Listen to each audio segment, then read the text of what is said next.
أيها الناس، وجود المستقيمين والصالحين في أوساط الناس أمان للناس أجمعين، والله أمان.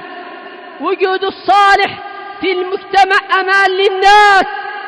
المستقيم والصالح تأمن على مالك، تأمن على نفسك، تأمن على أهلك، تأمن على دينك.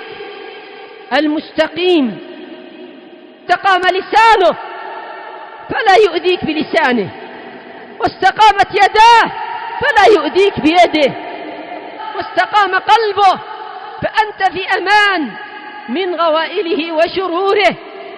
نحن بحاجة إلى الرجل الصالح، وأن نكون من الصالحين، وأن نكون من الصالحين.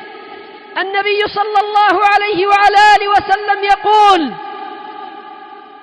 النجوم أمنة للسماء، فإذا ذهبت النجوم أتى السماء ما توعد، أي قامت الساعة. وأنا أمان لأصحابي، فإذا ذهبت أتى أصحابي ما يوعدون. بقاؤه أمان.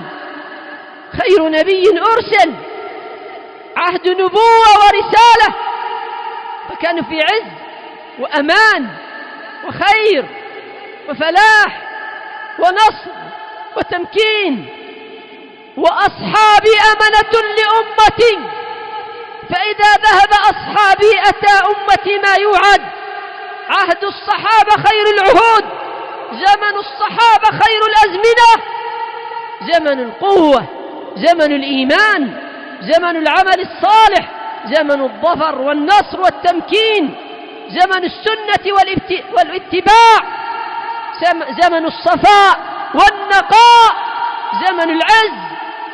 فبقاء العلماء، بقاء الدعاة، بقاء الصالحين، بقاء المصلين، بقاء طلبة العلم، بقاء الدعاة إلى الله، بقاء الآمرين بالمعروف والناهين عن المنكر، أمان للناس، والله أمان للناس. نحن بحاجة إلى الأب الصالح الذي يربي أهله تربية صحيحة، فيأمن بيته بهذا الأب الصالح.